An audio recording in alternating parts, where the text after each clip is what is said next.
Hello friends, welcome to my YouTube channel KM Nursing Academy. Today we will discuss about birth injury. Birth injury का अर्थ होता है कि eight the time of labour, जब बच्चे की delivery होती है तो डिलीवरी के टाइम जब उसका फीटल का जो हेड होता है वो कंप्रेस हो जाता है। तो एट द टाइम, क्योंकि जो डिलीवरी जो होती है उस दौरान बहुत ही पेनफुल कंडीशन होती है और उसका जो फीटस का जो हेड होता है जब बाहर आता है, जब एक्सटर्नल एनवायरनमेंट के आता है, तो उस दौरान अगर फीटल के हेड की कुछ स्कल बोन की कंप्रेशन करने की वजह या उस मदर के जो पेल्विक पार्ट है उसके कंप्रेशन करने की वजह से यहाँ पे मैं बोल सकता हूँ कि कुछ आर्टिफिशियल आर्टिकल जैसे यूज करते हैं, जैसे डॉक्टर वगैरह जब डिलीवरी करवाते हैं तो उस दौरान कुछ आर्टिकल यूज करते हैं, तो उस आर्टिकल के कारण अगर कुछ इंजरी हो जाती है at the time of birth, तो at the time of labour by compression of fetal head and use of the articles that can cause the birth injury। तो उसको अपन आज स्टडी करेंगे कि बर्थ इंजरी किस किस टाइप की होती है और किस टाइप से बर्थ इंजरी हो सकती है, कौन से आर्टिफिशियल आर्टिकल यूज लेने की वजह से हो सकती है और कितने टाइप की हो सकती है, किस जो होगी वो किन की वजह से होगी, तो उसको अपन स्टडी करते हैं। तो ये मैंने एक डायग्राम लिया आपका फीटल के हेड का। फीटल के हेड के अंदर क्या होता है, सबसे बाहर की तरफ क्या प्रेजेंट होते हैं, आपके हेयर प्रेजेंट होते हैं। देन उसके अंदर स्काल्प होगा, ये स्काल्प जो बाहर से दिख रहा है, ये जो पोर्शन होता है वो स्काल्प होता है जिसके ऊपर हेयर प्रेजेंट रहते हैं। देन हो गया इसके जस्ट नीचे की कंडी जो लेयर होगी उसको बोला जाएगा पेरिओस्टियम। पेरिओस्टियम है, ध्यान रखना, जस्ट पेरिओस्टियम के नीचे की साइड होगा आपका स्कल। स्कल के नीचे वाली जो लेयर होगी उसको बोला जाएगा पेरिओस्टियल, और पेरिओस्टियल के नीचे की साइड होगी आपकी ड्यूरामेटर। ड्यूरामेटर के नीचे की साइड होगी अरेक्नोइड एंड पायामेटर, और फिर होते हैं आपके न्यूरॉन। तो न्यूरॉन आपके कितने सेफ्टी के अंदर प्रेजेंट होते हैं, क्योंकि न्यूरॉन के ऊपर कितनी सारी लेयर प्रेजेंट होती है, स्काल्प हो, हेयर प्रेजेंट होंगे, स्काल्प होंगे, पेरिओस्टियम होगा, स्कल होगा, पेरिओस्टियल होगी, ड्यूरामेटर होगी, अरेक्नोइड होगी एंड पायामेटर होगी। तो इतने टोटल मिला के आपके फिर देन आता है आपका न्यूरॉन। तो यहाँ पे इस इतनी टाइप की इसके अंदर लेयर होती है जिसके सहायता से न्यूरॉन क्या होते हैं, अपने ढके हुए रहते हैं। तो इन लेयर के अंदर किसी भी प्रकार से डैमेज हो जाना कब, eight the time of delivery, labour के समय, क्योंकि फीटल का हेड कंप्रेस होता है जब पेल्विक कैविटी से बाहर आता है। तो पेल्विक कैविटी के अंदर, क्योंकि पेल्विक कैविटी वगैरह छोटी होती है तो उसमें फीटल का हेड बड़ा होता है, तो कंप्रेशन होने की वजह से या कुछ आर्टिकल वगैरह यूज करने की वजह से अगर उसके अंदर कुछ इंजरी हो जाती है हेड के अंदर तो उसको बोला जाता है बर्थ तो इंजरी। अब बर्थ इंजरी जो होती है मोस्टली दो टाइप्स की होती है। कौन कौन सी, एक होती है आपकी कैपट सक्सिडेनम एंड सेकंड वन होती है आपकी सिपेलो हीमेटोमा। कैपट सक्सिडेनम जो होता है उसको बोलते हैं आर्टिफिशियल चिग्नोन। क्या होता है आर्टिफिशियल चिग्नोन एंड कैपट सक्सिडेनम। तो अब उसको स्टडी करते हैं। सबसे फर्स्ट वन अपन स्टडी करते हैं कैपट सक्सिडेनम। बर्थ इंजरी है एट द टाइम कब होगी, लेबर के समय। कब क्यों होगी, क्योंकि फीटल का हेड कंप्रेस हो रहा है। अब लोकेशन देखी जाए तो जो कैपट सक्सिडेनम जो होगी वो किस के बीच में होगी, स्काल्प और आपके किसके बीच में, स्कल बोन के बीच है। मतलब कि जो ये जो पार्ट होगा इसको बोला जाएगा आपका, देखो ये स्कल्प हो गया और ये हो गया आपकी स्कल। तो इस स्कल्प और स्कल के बीच में यहाँ पे क्या होती है, वीनस सप्लाई होती है, बल्कि वीनस ड्रेनेज होता है। तो उन वीनस ड्रेनेज के अंदर क्या होता है, कुछ लीक होने की वजह से या फिर उसका इम्प्रॉपर वीनस ड्रेनेज होने की वजह से, मतलब कि अगर वीनस के अंदर प्रॉपर रूप से ब्लड या मतलब फ्लूइड फ्लो नहीं कर रहा है, वीनस जो होती है जैसे ये लीक हो गई, ये लीक होने की वजह से इसका फ्लूइड है वो चारों तरफ बाहर आ गया। बाहर आने की वजह से यहाँ पे क्या बना लिया, ओडी में आ गया, सूजन होगी, तो उसको बोला जाएगा आपका कैपट सक्सिडेनम। तो कैपट सक्सिडेनम जो किस के बीच में प्रेजेंट है, एक तो प्रेजेंट आपका स्काल्प और स्कल के बीच में, ये स्काल्प है और ये स्कल है। अगर इसके ऑप्शन के अंदर हमेशा ध्यान रखना और पेरिओस्टियम भी पूछ सकता है। तो अगर कैपट सक्सिडेनम पूछा जाए कि कहां प्रेजेंट होता है तो स्कल या मोस्ट ऑफ दी क्या होता है, स्काल्प और स्कल के बीच में होता है। लेकिन अगर ऑप्शन के अंदर पेरिओस्टियम हो तो भी आपको सही मानना, ऑप्शन को देख के आपको चूज करना है। तो यहाँ पे क्या प्रेजेंट होगा आपका कैपट सक्सिडेनम। कैपट सक्सिडेनम मतलब कि क्यों हुआ बर्थ इंजरी, क्योंकि आपकी जो स्काल्प और स्कल के बोन के बीच में यहाँ प्रेजेंट होती है आपकी वीनस ड्रेनेज। तो यहाँ पे वीनस सप्लाई होती है। तो इन वीनस सप्लाई के अंदर अगर प्रॉपर रूप से वीनस फ्लूइड अगर फ्लो नहीं कर पा रहा है या फिर कुछ कारणों की वजह से अगर वीनस क्या हो गया आपका लीक हो गया, जैसे कोई आर्टिकल वगैरह यूज किया, जैसे फोर्सेप वगैरह डिलीवरी होती है तो उस दौरान क्या होता है यहाँ पे फोर्सेप लगते हैं। तो फोर्सेप लगने की वजह से यहाँ पे अगर कुछ कारण आर्टिकल जो फोर्सेप यूज करते हैं तो फोर्सेप की वजह से ज्यादा कंप्रेशन हो जाए तो वीनस आपका क्या हो जाए, फ्लूइड लीक हो जाता है, या फिर आपकी जो ये जो वैक्यूम डिलीवरी वगैरह यूज करवाते हैं, वैक्यूम डिलीवरी के अंदर क्या होता है, जो मेटल के बने जो वैक्यूम वगैरह यूज करते हैं यहाँ पे लगाते हैं इसके ऊपर, तो लगाने की वजह से जो कंप्रेशन वगैरह ज्यादा हो जाता है या फिर उसका ज्यादा प्रेशर लग जाता है, उसकी वजह से यहाँ पर क्या होता है, वीनस जो होती है वैन जो होती है वो फ्लूइड को लीक कर जाती है, जिसकी वजह से यहाँ पे ओडिमा बढ़ जाता है। लेकिन यहाँ पे ध्यान रखना, ये जो ओडिमा बढ़ा है वो केवल फ्लूइड की वजह से बढ़ा है। तो oedema and soft tissue between the skull bone and skull bone due to improper venous drainage की वजह से होता है, उसको बोला जाता है आपका कैपट सक्सीडेनम।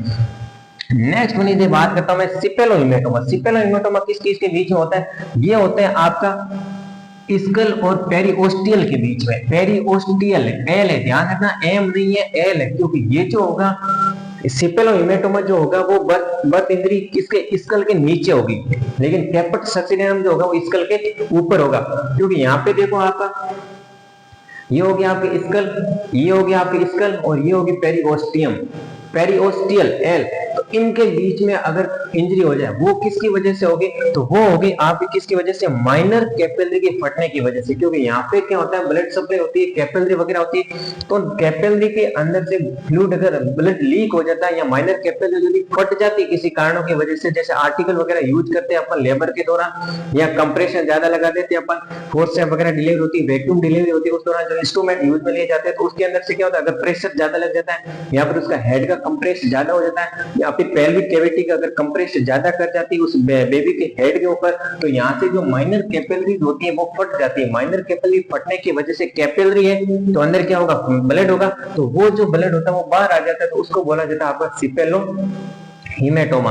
तो ये जो सिपेलोहिमेटोमा जो होगा किसकी वजह से होगा, किन के बीच में होगा, bleeding between the skull and periosteal L है, ध्यान रखना periosteal, due to the minor capillary, minor capillary के फटने की वजह से अगर स्कल और पेरिकोस्टियल के बीच में अगर ब्लीडिंग हो जाए, कुछ एक्यूमुलेशन हो जाए, तो उसको बोला जाएगा आपका सिपेलोहिमेटोमा। लेकिन सिपेलोहिमेटोमा के अंदर ध्यान रखना ब्लीडिंग हो रही है, लेकिन वहां पे केवल और केवल क्या हो रहा है, केवल फ्लूइड लीकेज हो रहा है, वीनस ड्रेनेज है तो वहां पे फ्लूइड लीक हो रहा है। तो अगर इस सिपेलोहिमेटोमा के अंदर अगर क्लोट बन रहा है, क्योंकि ब्लीडिंग है तो क्लोट बनेगा, क्लोट है तो क्लोट कैसा होगा, हार्ड होगा। तो यहाँ पे जो सिपेलोहिमेटोमा है वो कैसा होगा, हार्ड एंड नॉन कंप्रेसिबल। इसको अपन कंप्रेस नहीं कर सकते क्योंकि ब्लीडिंग की वजह से हो रहा है। अगर ब्लड आ रहा है तो ब्लड आएगा तो वहां पे क्या होगा, क्लोट का फॉर्मेशन होगा। तो अगर क्लोट का फॉर्मेशन होगा, क्लोट का फॉर्मेशन होने की वजह से वो पार्ट क्या हो जाएगा, हार्डेस्ट हो जाएगा और वो क्या नॉन कंप्रेसिबल होगा।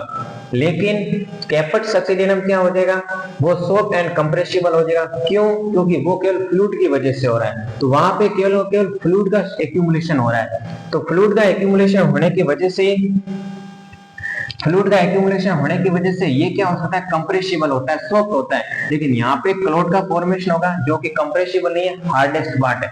नेक्स्ट देखो किसकी वजह से होता है, ये can cross the suture line, suture line है यहाँ पे देखो, स्कल बोन, हाँ सुचर लाइन देखो, सुचर लाइन। तो यहाँ पे सुचर लाइन क्या होती है, सुचर लाइन कहाँ प्रेजेंट होता है, स्कल के अंदर। इसके ओवर में कर दो स्कल, यहाँ पे क्या होता है, सुचर लाइन कहाँ प्रेजेंट होता है, स्कल बोन के अंदर होती है। तो ये जो होता है वो स्कल बोन के ऊपर की तरफ होता है, क्योंकि ये स्कल बोन है, ये स्कल लेयर है, इस स्कल के अंदर यहाँ पे बोन प्रेजेंट होगी, ये इस स्कल बोन के ऊपर की साइड में प्रेजेंट है, ऊपर की साइड में प्रेजेंट है, इसीलिए ये क्या कर सकता है, सुचर लाइन को क्या कर सकता है, क्रॉस कर सकता है। क्यों, क्योंकि ये स्कल के ऊपर की साइड है, लेकिन ये क्या है, नीचे की साइड है। तो ये do not can cross the suture line because below the skull bone, क्योंकि स्कल बोन के नीचे है और स्कल कैसी हार्डेस्ट पार्ट है, बोन है तो बोन को क्रॉस कर पाना इजीली नहीं है। तो ये अब ये बोन है, अब यहाँ पे अगर क्या बन रहा है, कैपट सिपेलोहिमेटोमा, यहाँ सिपेलोहिमेटोमा बन रहा है और इसके ऊपर क्या बन रहा है आपका, कैपट सक्सीडेनम। तो कैपट सक्सीडेनम तो सुचर लाइन को क्रॉस कर सकता है क्योंकि वो स्कल बोन के ऊपर है, और सुचर लाइन क्या है, एक कंप्रेसिबल पार्ट है, वो तो एक लाइनिंग है, गैप है, तो उस गैप को क्रॉस कर सकता है। लेकिन यहाँ पे प्रेजेंट है सिपेलोहिमेटोमा, तो सिपेलोहिमेटोमा जो होता है वो इस स्कल बोन को क्रॉस नहीं कर सकता क्योंकि ये बोन है और बोन तो हार्डेस्ट है, कैल्शियम की बनी होती है, बोन हार्डेस्ट है, तो हार्डेस्ट पार्ट को क्रॉस कर पाना पॉसिबल नहीं है। तो सिपेलोहिमेटोमा इस स्कल बोन के नीचे प्रेजेंट होने की वजह से, नीचे होने की वजह से एक सुचर लाइन को क्रॉस नहीं कर सकती, लेकिन ये क्रॉस कर सकती है क्योंकि ये स्कल बोन के ऊपर प्रेजेंट होता है। Next one is subside in the 72 hours of delivery. ये जो होता है वो डिलीवरी के 72 घंटे यानी कि 3 दिन के अंदर अंदर ये चीज क्या हो जाती है, सबसाइड हो जाती है। कौन? कैपट सक्सेडेना। लेकिन ये जो चीज होती है नीचे वाली सिपेलोहिमेटोमा, ये सिपेलोहिमेटोमा मोस्टली 1 to 6 वीक के अंदर ये सबसाइड हो जाती है। लेकिन अगर सबसाइड नहीं हो तो ये पैथोलॉजिकल कंडीशन हो सकती है, मतलब कि ये डिजीज के अंदर आ सकता है। तो वहां पर अपने को क्या होती है, फिर सर्जरी की भी जरूरत पड़ सकती है, क्योंकि पैथोलॉजिकल कंडीशन है। फिर अपने को सर्जरी करके यहाँ पे इस क्लोट को क्या करना पड़ेगा, बाहर निकालना पड़ेगा। वरना ये जो होती है वो तो फिजियोलॉजिकल कंडीशन है, 3 दिन के भीतर भीतर ये क्या हो जाएगी, आपके सबसाइड हो जाएगी। लेकिन ये जो होती है वो जन्म के बाद में लगभग मोस्ट ऑफ दी तो 1 to 6 वीक के अंदर आपके क्लोजिंग हो जाती है, यहाँ पे ये सबसाइड हो जाती है। लेकिन अगर ना भी हो तो मोस्टली यहाँ पे सर्जरी की रिक्वायरमेंट रहती है, क्योंकि ये पैथोलॉजिकल कंडीशन में चली जाती है। और ये बर्थ के बाद में भी प्रेजेंट हो सकती है, लेकिन कैपट सक्सेडेनम जो होता है वो बर्थ के बाद में प्रेजेंट नहीं होता, क्योंकि ये कब प्रेजेंट होता है, at the time of birth रहता है। जब बर्थ जन्म होती है बेबी का तब वहां पे प्रेजेंट होती है। ध्यान रखना, कैपट सक्सेडेनम का दूसरा नाम क्या आता है, आर्टिफिशियल चिग्नो। तो ये होती है अपन टोटली बर्थ इंजरी। तो बर्थ इंजरी कितने टाइप होगी, कैपट सक्सेडेनम एंड सिपेलोहिमेटोमा। सिपेलोहिमेटोमा स्कल के नीचे है और कैपट सक्सेडेनम स्कल के ऊपर है, इसीलिए वो स्कल बोन को या फिर सूचन लाइन को क्रॉस नहीं कर सकता। यह जो होता है वो वीनस ड्रेनेज के इम्प्रॉपर वीनस ड्रेनेज की वजह से होता है। तो वीनस के अंदर फ्लूइड है, तो वो फ्लूइड है वो किसी आर्टिकल के टच होने की वजह से, कंप्रेस होने की वजह से फीटल का हेड कंप्रेस हो जाता है, जिसकी वजह से ये जो वीनस ड्रेनेज है वो बाहर निकल जाएगा। लेकिन ये जो होगा वो किसकी वजह से होगा, ब्लीडिंग है। तो ये जो हार्डेस्ट पार्ट है जो स्कल बोन के नीचे परसेंट है, तो ये था आपकी बर्थ इंजरी। तो thank you for watching this video के एंड तक बने रहिएगा, आपका धन्यवाद। और इसी तरीके से आपने अभी तक चैनल को सब्सक्राइब नहीं किया है तो कर लीजिएगा, और इसी तरह आप प्यार एंड सपोर्ट बनाए रखें। तो थैंक यू।